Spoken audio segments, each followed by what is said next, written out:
其實住唔住 hall，住咩 hall，可能都係一個巧合。以前聽人講讀大學最緊要識人，仲記得嗰日有個同學無啦啦 WhatsApp 我，我去個唔知咩 X camp， 話嚟玩就一定識到多啲人，仲易啲報 hall 添。我心諗實住呢間 hall 嘅咩？同埋2日1夜識到都唔方熟啦。不過諗下，考完 DSE 都做咗2個月廢青啦，去玩下都冇壞嘅。點知嗰2日1夜就係我喺港大社堂浮浮沉沉嘅一個開始。到咗放榜嗰日，打開 JUPAS 個網一睇，咁入咗香港大學。咁當然啦，喺一班師兄嘅誘騙之下，咁就揀咗大學堂啦。誰不知等我仲沉醉緊可以住下古堡、揈下酒杯嘅時候，迎面而嚟嘅係一個又一個嘅難關。Year 1嗰陣有一晚臨瞓之前，大家喺度傾究竟上唔上莊好。嗰陣時見到榮譽秘書呢個位，我心諗秘書都係做下文書嘢啫，應該難唔到我嘅。點知做咗先知大鑊，原來又要排下時間表。Year 1嘅我就排到一塌糊塗，啲活動一個接一個咁嚟，有啲仲唔記得落 hall schedule 添。咁樣搞一搞，麻煩都好多人。或者我其實冇自己想象中咁叻呢。然後話咁快就到 Year 2啦，新舊交替，我成為咗 hockey team 嘅 captain， 多咗一份帶支 team 嘅任務。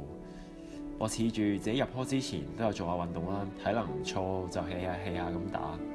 點知打得越嚟越差，而我嘅一班同屆呢，就好勤力咁練波，好快就已經追到我嘅進度啦。就連當初體能最差嗰個都係好明顯嘅進步。原來一齊搏盡真係乜都有可能，但係我就好似一直原地踏步咁。我再一次喺度諗，其實自己真係冇想象中咁出眾。不過唔好以為我所有嘢都係一個人面對啊。其實一直以嚟，每一次當我遇到困難失意嘅時候，都總係有一班人包我底幫我。莊友知我 handle 唔到所有嘢，主動行埋嚟幫我分擔。隊友知我打到樽頸位，都好肯花 extra 嘅時間同我練。就係因為咁，我先會有驚無險咁跨過每一個挑戰。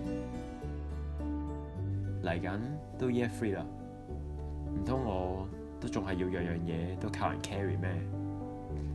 知道自己唔叻，咪用心啲做，勤力啲做咯。我好希望有一日大家都會認同我嘅付出同努力。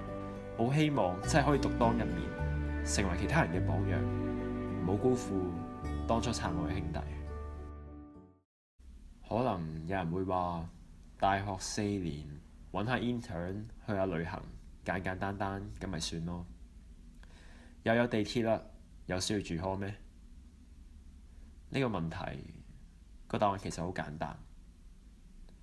喺呢度成長嘅經歷，或者我喺呢一世都唔會忘記，而喺呢度揾到嘅一班兄弟，亦都係我呢一世永遠嘅兄弟。